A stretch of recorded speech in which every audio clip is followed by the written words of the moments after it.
नमस्कार मित्रांनो. आज आपण अशा एका महत्त्वाच्या आर्थिक पुस्तकाचा सारांश पाहणार आहोत, जे एका वेगळ्या प्रश्नावर विचार करते. प्रश्न असा आहे: भांडवलशाहीला सर्वात मोठा धोका कोणापासून आहे?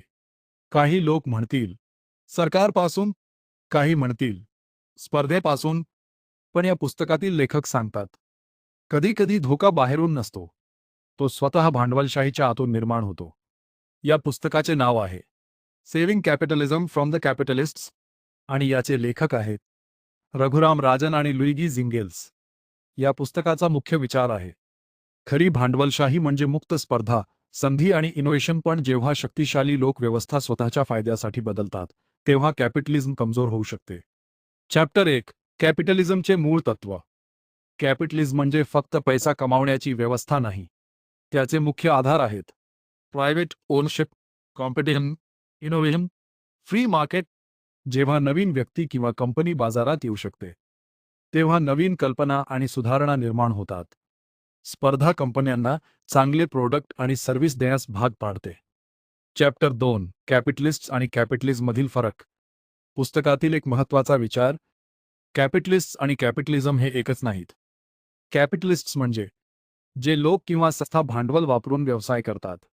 पण काही वेळा यशस्वी झालेले कॅपिटलिस्ट्स स्वतःची ताकद टिकवण्यासाठी कॉम्पिटिशन कमी करण्याचा प्रयत्न करतात, नवीन कंपन्यांना अडथळे निर्माण करतात, नियम स्वतःच्या फायद्यासाठी वापरतात. यामुळे बाजाराची खरी भावना कमजोर होते. चॅप्टर 3: कॉम्पिटिशन का आवश्यक आहे? स्पर्धा नसली तर काय होते? कंपन्यांना सुधारण्याची गरज कमी वाटते. परिणाम: इनोव्हेशन कमी होते, कस्टमरला कमी पर्याय मिळतात, प्राइसेस वाढू शकतात. लेखक सांगतात कॅपिटलिझमचे संरक्षण करण्यासाठी कॉम्पिटिशनचे संरक्षण आवश्यक आहे. चॅप्टर 4: फायनान्शियल मार्केट्सची भूमिका. आधुनिक अर्थव्यवस्थेत फायनान्शियल मार्केट्स खूप महत्त्वाचे आहेत.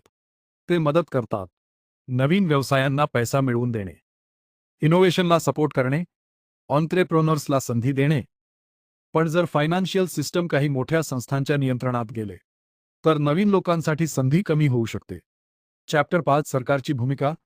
या पुस्तकानुसार प्रश्न सरकार असावे की नसावे हा नाही.